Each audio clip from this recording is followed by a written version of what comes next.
மேற்கு வங்க முதல்வராக பொறுப்பேற்றுக் கொண்டுள்ள முதல்வர் மம்தா பானர்ஜி கவர்னர் MK நாராயணனை சந்தித்து பல்வேறு பிரச்சனைகள் குறித்து விவாதித்தார்.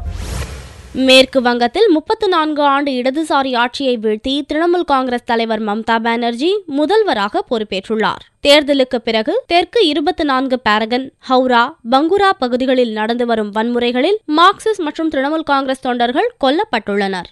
இதுகுறித்து எதிர்க்கட்சியினர் பிரச்சினை எழுப்பியுள்ளனர். முதல்வராக பொறுப்பேற்று ஒரு வாரத்தில் பல்வேறு பிரச்சினைகளுக்கு தீர்வு காண்பதில் முனைப்பாக ஈடுபட்டுள்ளார் மம்தா. சட்டம் ஒழுங்கு பிரச்சினையில் துவங்கி மாநில அரசின் தாங்க முடியாத கடன் சுமை வரை உடனடியாக கவனிக்க வேண்டிய விஷயங்கள் அணிவகுத்து நிற்கின்றன. இது தொடர்பாக மேற்கு வங்க கவர்னர் MK நாராயணனை சந்தித்து முதல்வர் மம்தா பானர்ஜி விவாதித்தார். கூர்கா ஜன்முக்தி மோர்ச்சா தலைவர்களுடன் நடந்த சந்திப்பு அவர்களின் கோரிக்கைகள் குறித்தும் இந்த விவாதத்தில் இடம்பெற்றது. 2 லட்சம் கோடி வரை மாநில அரசின் கடன் சுமையை இடதுசாரி அரசுகள் ஏற்படுத்தி சென்றுள்ளன. இது மம்தாவை பெரிதும் கவலையில் ஆழ்த்தியுள்ளது.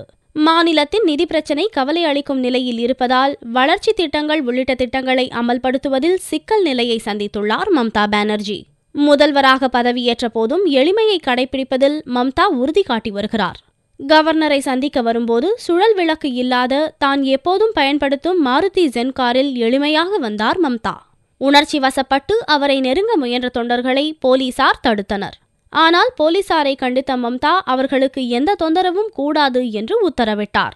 பைலட் கார் தவிர கான்வாய் எதுவும் இல்லாமல் வந்த சுவடே தெரியாமல் ராஜ்பவன் வந்து திரும்பிச் சென்றார் மம்தா.